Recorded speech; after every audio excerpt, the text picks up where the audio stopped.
Salut à tous, c'est Yvan, on se retrouve pour une nouvelle vidéo.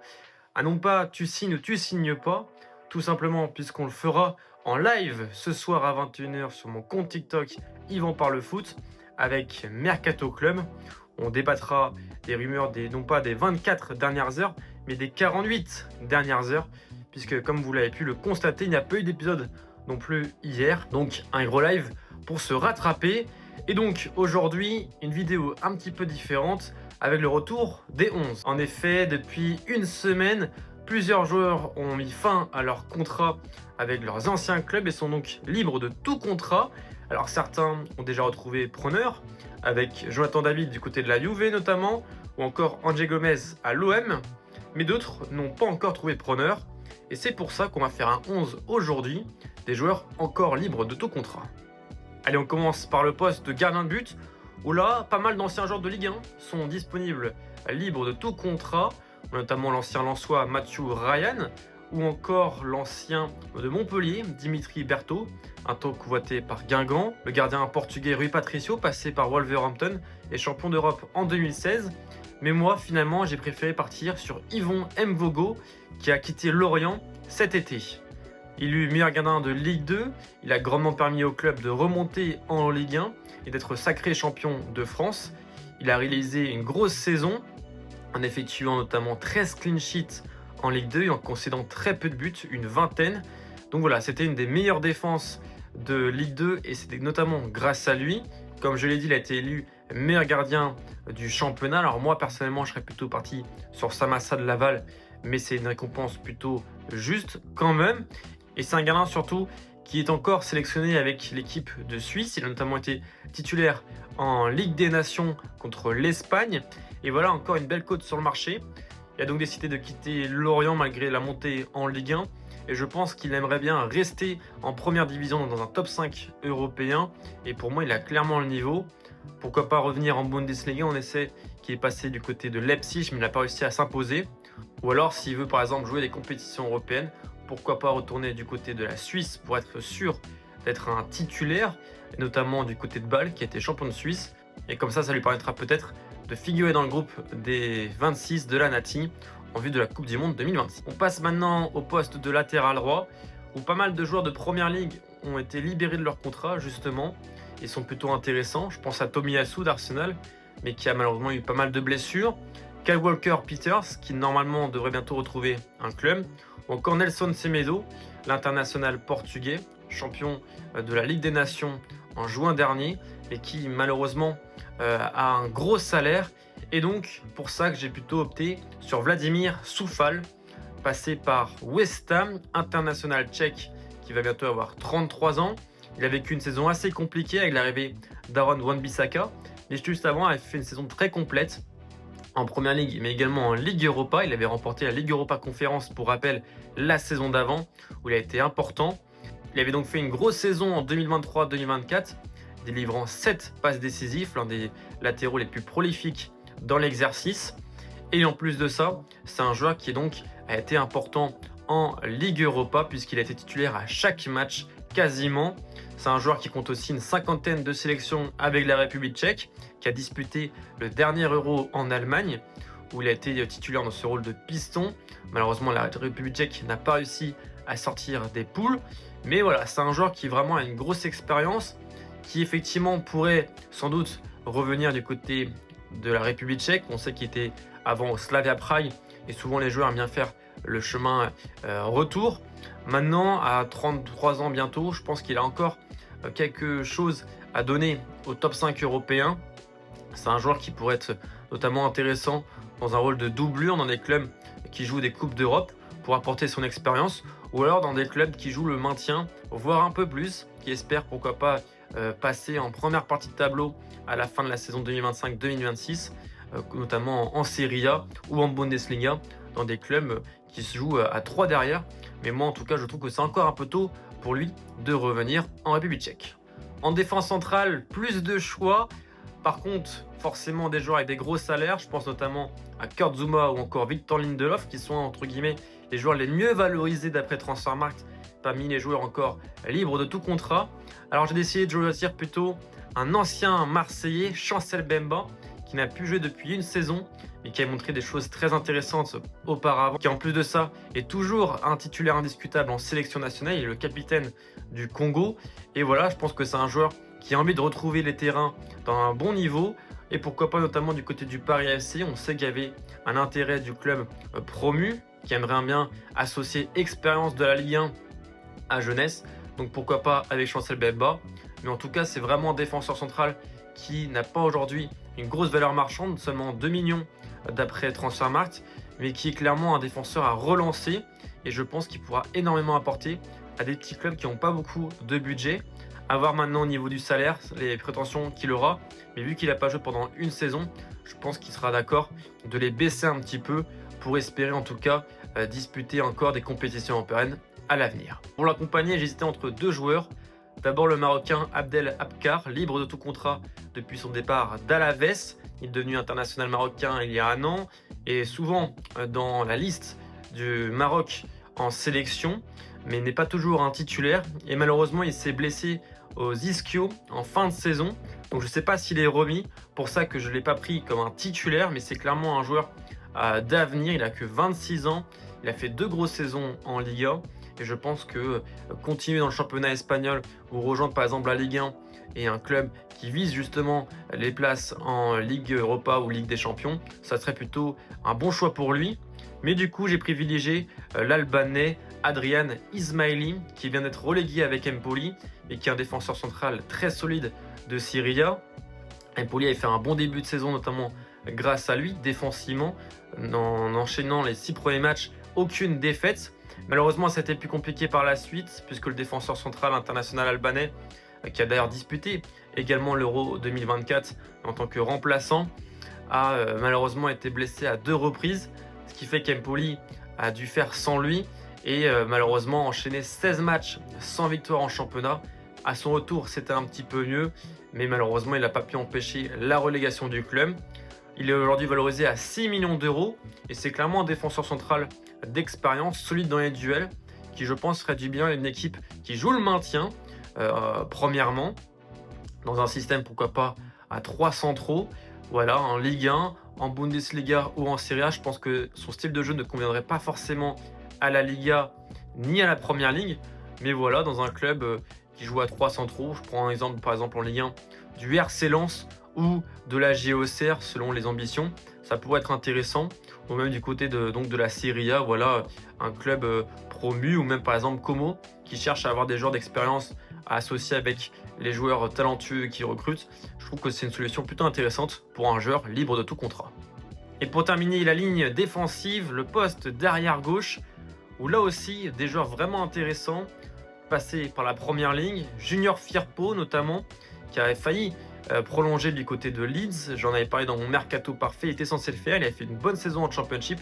Finalement, il est libre de tout contrat. Également Sergio Reguilón, l'ancien de Séville, du Real Madrid, qui depuis son arrivée à Tottenham a été plutôt décevant. Aujourd'hui, il est libre de tout contrat, mais avec un gros salaire. On a également Nicolas Tagliafico, un temps pisté par Séville. On en a parlé dans un dernier épisode justement du tu signes ou tu signes pas, qui ne va pas continuer l'aventure avec Lyon, qui sort d'une belle saison. Mais finalement, j'ai opté plutôt sur une solution plus low cost avec Gabriel Suazo, le latéral gauche, piston gauche chilien, arrivé il y a 2 ans et demi du côté de la France. Il avait signé du côté de Toulouse lors de la saison où Toulouse s'est maintenu et a remporté la Coupe de France. Il avait été intéressant lors de cette époque. Et puis derrière, il s'est directement installé comme un titulaire en Ligue Europa et en championnat. Il a été performant contre Liverpool, Union Saint-Gilloise et également Benfica, en étant décisif à plusieurs reprises. En Ligue 1 également, où il s'est montré très intéressant, offensivement notamment. Si on prend seulement ses 2 ans et demi en Ligue 1, il est clairement l'un des meilleurs passeurs décisifs du championnat à son poste. En moins de 80 matchs, seul Marsal, l'ancien lyonnais Guingampais, et Nuno Mendes ont fait aussi bien avec 11 et 12 passes décisives. Donc ça montre qu'il s'est quand même installé comme un joueur vraiment fiable de Ligue 1. Malheureusement, l'aventure s'est terminée pour lui du côté de Toulouse et j'en suis un petit peu surpris et déçu. Et clairement, c'est un joueur qui, je crois, aujourd'hui a 27 ans, international chilien, même si avec le Chili c'est un peu compliqué en ce moment, a clairement, pour moi, le niveau pour jouer toujours dans un club qui joue les compétitions européennes, voilà, qui joue le haut de tableau, j'ai envie de dire. En Ligue 1, par exemple, je le verrais bien en doublure d'un Quentin Merlin du côté de l'Olympique de Marseille en vue de la Ligue des Champions, ou même, par exemple, une solution en plus si jamais Melvin Barr venait à quitter Nice, même Rennes qui se cherche un piston gauche pourrait miser sur lui. Ou alors je trouve qu'il a un profil qui correspondrait bien à la Liga. Je n'ai pas forcément de club à lui proposer. Pourquoi pas, par exemple, quand même la Real Sociedad qui se cherche un latéral gauche depuis quelques saisons. Donc voilà, je trouve que c'est un joueur qui pour moi a encore quelque chose à montrer à un très bon niveau dans le Big Side. Donc voilà, pour moi c'est encore un joueur qui a des choses à montrer dans le top 5 européen. Il est valorisé qu'à 4 millions. Je trouve que c'est vraiment un des joueurs les plus sous-estimés à son poste, déjà en Ligue 1 mais aussi en général en Europe. Donc voilà, hâte de voir où il rebondira. Mais ça ne me surprend pas non plus, par exemple, qu'il décide d'aller, je prends un exemple au pif, mais du côté de la Turquie, de Galatasaray ou de Fenerbahçe, pour espérer une place de titulaire, parce qu'il en a, selon moi, les capacités. Allez, on attaque maintenant avec le milieu de terrain. J'ai choisi 2 milieux de terrain à vocation plus offensive, tout simplement parce qu'à la base, je voulais partir sur Thomas Partey d'Arsenal, la solution la plus logique, puisqu'en fait Thomas Partey vient de sortir une très grosse saison avec Arsenal, mais a été libéré de son contrat au vu des futurs recrues, Zubimendi, mais également Norgard qui devrait bientôt arriver, donc il n'a pas été prolongé. Malheureusement, l'ancien milieu de terrain des Gunners a été inculpé pour viol en Angleterre ces derniers jours, donc compliqué, délicat de parler de sa situation parce que je ne sais pas s'il sera autorisé à reprendre sa profession, mais en tout cas si on restait que sur la saison, il avait fait un superbe exercice 2024-2025 en étant un joueur extrêmement important au milieu de terrain mais comme au poste d'arrière droit pour Arsenal. Et donc je suis parti sur 2 joueurs, comme je l'ai dit, plus offensifs. Le premier, il s'agit de Julien Ponceau qui, comme Yvan Mvongo, a été champion de Ligue 2 avec le FC Lorient. Il a fait un exercice plutôt intéressant, pas toujours titulaire, puisqu'au milieu de terrain c'était plutôt Avom et Bong et Abergel dans la doublette du milieu, mais il a eu quand même pas mal de temps de jeu, ou alors c'était du côté gauche en concurrence avec un Pagis, ou alors en poste de numéro 10, deuxième attaquant, en concurrence avec un Croupi.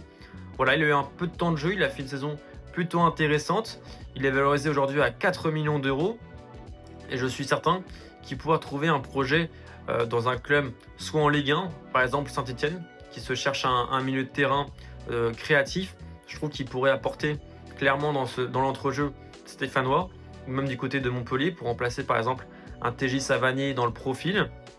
Pourquoi pas sinon du côté de la Liga, voilà, c'est un joueur qui aime bien les demi-espaces, pas un joueur avec un gros coffre comme Avomebong justement, mais plus un joueur technique, voilà, un peu un ancien numéro 10 repositionné un peu plus bas. Voilà, c'est pas le joueur avec, on va dire, les caractéristiques de l'ailier moderne, mais c'est vraiment un joueur un petit peu à l'ancienne, très bon dans les demi-espaces, qui pourrait également se retrouver numéro 10 dans un système en 3-4-2-1 par exemple.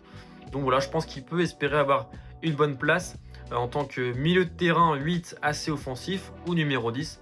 Voilà pourquoi je l'ai mis dans mon 11.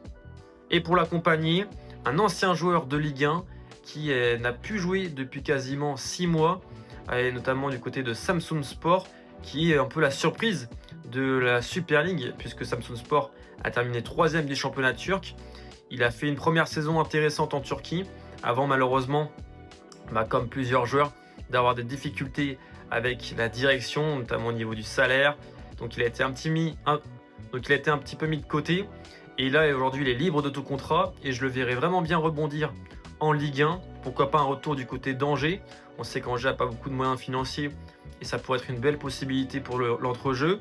Ou alors en Ligue 2, dans un club encore une fois ambitieux. C'est un profil un peu similaire à celui de Julien Ponceau. Donc pareil, pourquoi pas du côté par exemple de Saint-Etienne ou même du Stade de Reims si ça reste en Ligue 2 ou encore un peu plus bas. Par exemple du côté de l'En Avant Guingamp, avec un jeu plutôt séduisant et porté vers l'offensive. Donc voilà, je pense que c'est un joueur qu'on mériterait de revoir en Ligue 2 dans un projet de jeu très intéressant. Et il pourrait, je pense, à 32 ans, encore apporter pendant au moins 1 ou 2 saisons au niveau professionnel. On passe maintenant aux ailiers et on commence à droite avec mon petit chouchou de la vidéo, Taris Bolan, un ailier droit anglais de Blackburn. Alors, formé à Blackburn, qui a 23 ans, il en aura 24 à la fin de l'année. C'est un natif de Manchester. C'est un ancien grand espoir du football anglais. Il a connu quelques sélections U20 notamment. C'est un joueur qui pétine un petit peu depuis 5 saisons puisqu'il a commencé très tôt en Championship à seulement 18 ans et dès son deuxième match, sa première titularisation, il a marqué son premier but en pro. Malheureusement, derrière, ses stats ont continué mais le projet de Blackburn n'a pas pris. Il n'a pas réussi à faire monter le club en première ligne et donc au bout de 5 ans, le voilà libre de tout contrat. Les clubs de première ligne n'ont pas l'air trop intéressés par son profil puisque comme je l'ai dit pour Ponceau, c'est un profil de joueur un petit peu ancien. C'est pas l'ailier moderne, rapide, physique, c'est vraiment plutôt l'ailier tout petit, 1m70, mais très bon techniquement. Un joueur un petit peu, pas Lionel Messi, mais dans le style de jeu, un peu un joueur qui ressemble, je trouve, à Gauthier Hein pour les suiveurs de la Ligue 2 du côté du FC Metz. Voilà, c'est un joueur que je trouve vraiment intéressant techniquement, plutôt bon aussi dans la vision du jeu. Il peut également jouer milieu offensif ou alors ailier gauche ou même deuxième attaquant. Voilà, c'est un joueur qui peut jouer un petit peu partout et je trouve qu'il a clairement le physique pour jouer en Ligue 1. Je sais pas, il dégage quelque chose qui me fait penser un petit peu à un mix entre Diego Moreira et Gauthier Hein. Gauthier Hein pour le style de jeu, le profil de joueur, et Diego Moreira parce qu'il a des tresses un peu comme lui. C'est un joueur qui est tatoué, qui est très provocateur sur le terrain. Je vous invite à voir des highlights de sa part sur YouTube puisqu'on ressent un petit peu le style du joueur à travers justement ces petites vidéos, même si bien évidemment ce ne sont que des séquencés de ces matchs. On voit pas le défaut mais que la qualité du joueur. Mais voilà, c'est un joueur qui est valorisé à 7 millions d'euros qui, je pense, n'arrivera pas à atteindre le niveau de la première ligne. Donc je le vois bien soit aller en Ligue 1, soit aller en Bundesliga, pourquoi pas même en Liga. Voilà, je pense que c'est un joueur qui aurait clairement le niveau. Soit dans un club style par exemple le RC Lens qui joue entre guillemets à la fois la première partie de tableau et la deuxième et sans jouer le maintien. Ou comme Strasbourg par exemple, voilà, un club plutôt ambitieux de Ligue 1 qui doit faire avec des idées. Et lui, il est libre de tout contrat. Et ça me paraît être une très bonne idée. Malheureusement, il y a déjà Samsung Sport justement qui est déjà dessus, qui comme je l'ai dit va jouer les compétitions européennes et qui semble bien placé pour le recruter. Maintenant ça traîne un petit peu depuis quelques jours. À voir pour la suite de l'histoire, mais en vrai moi je suis très intéressé, très hypé pour savoir quel sera le prochain club qui le rejoindra. Au poste d'ailier gauche, il y avait un peu plus de choix avec notamment deux joueurs intéressants. Marco Piazza, l'ancien de la Juve, qui était retourné il y a 2 saisons du côté du Dinamo Zagreb. Il a été plutôt performant, il a retrouvé la Ligue des Champions et surtout la sélection nationale. Alors c'est un joueur au profil physique, très grand, plutôt bon techniquement, mais pas extrêmement agile. Il a une bonne patte, un bon centreur, plutôt bon sur coup de pied arrêté. Mais voilà, c'est pas à mon avis le joueur du football moderne. Donc c'est pour ça que je partirais plutôt sur El Melali, un ailier gauche qui évolue du côté d'Angers. Pour forcément les suiveurs de Ligue 1, vous connaissez son nom.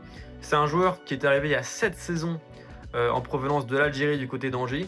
Il a mis du temps à exploser et pour moi il s'est révélé clairement lors de la saison 2023-2024 en Ligue 2 avec Angers puisque ça a été un des meilleurs éléments du SCO dans la remontée du club. Je crois qu'il a inscrit 8 buts et délivré 5 passes D. Et en Ligue 1 on s'attendait à ce qu'il soit plus en difficulté et finalement il a performé lors de la première partie de saison. Il a au final délivré 7 passes décisives, même si ça a été un peu plus compliqué sur la fin où il a un petit peu moins joué, sans doute parce que le club préparait déjà son départ.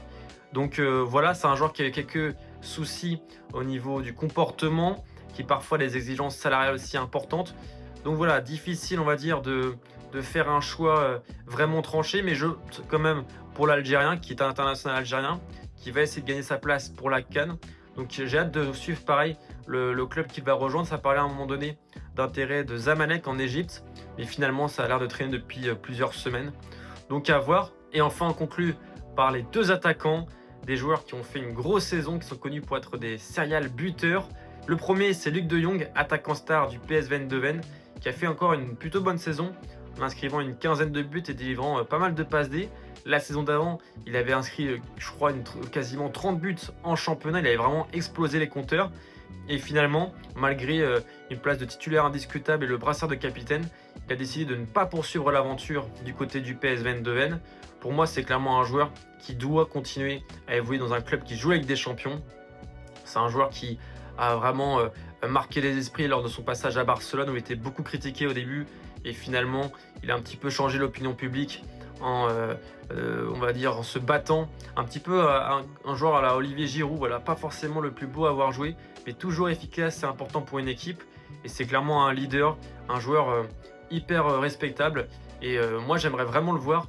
Alors, pas forcément en première ligne parce qu'il avait eu du mal à s'imposer à Newcastle. En Bundesliga, c'était pas mal du côté du Borussia Mönchengladbach. Et pourquoi pas un retour en Espagne ou même une signature en Ligue 1, franchement, du côté de Marseille qui se cherche un numéro 9. Je trouve que ça serait plutôt une bonne idée. C'est pas vraiment le style de joueur, on va dire, qu'aiment les supporters marseillais. Mais voilà, ce serait un joueur en tout cas qui serait très important et très intéressant dans le système de Roberto De Zerbi. Donc voilà, par exemple, voilà, De Jong dans un club qui joue avec des champions. Nice aussi pourrait clairement se pencher sur lui. Ça serait plutôt une bonne idée. Et le deuxième attaquant, c'est Davy Selke, qui a fini meilleur buteur de deuxième division allemande avec Hambourg.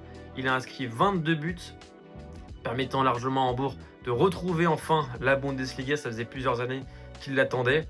Malheureusement, il n'a pas prolongé son contrat. Je pense que lui a envie de rester dans un projet de montée, puisqu'il a fait quelques expériences en Bundesliga. C'est un ancien grand espoir du football allemand, pas mal de sélections chez les jeunes. À un moment donné, il avait une grosse valeur marchande sur le marché des transferts, 20 millions d'euros. Il a joué beaucoup, notamment du côté du Hertha Berlin, mais n'a jamais réussi, entre guillemets, à être parmi les meilleurs buteurs de Bundesliga. Et là, voilà, il est descendu en D2. Ça a très bien marché avec Hambourg et je pense qu'il a envie, entre guillemets, d'un projet un peu similaire, un projet de remontée.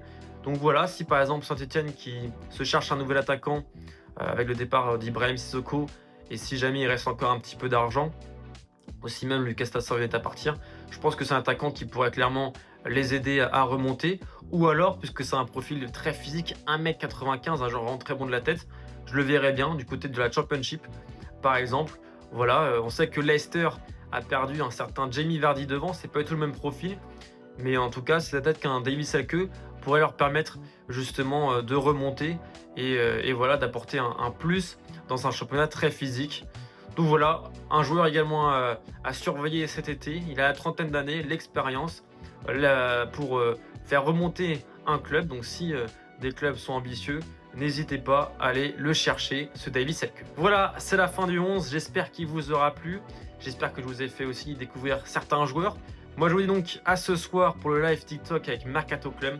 On va revenir sur les dernières rumeurs des 48 dernières heures, puisqu'il n'y a pas eu de vidéo tu signes ou tu signes pas hier ni aujourd'hui. Mais vous inquiétez pas, on va se rattraper pendant ce live pendant plus de 2 heures. Donc n'hésitez pas à aller vous abonner sur mon compte TikTok, Yvan Parle Foot. Il y a déjà pas mal de contenu.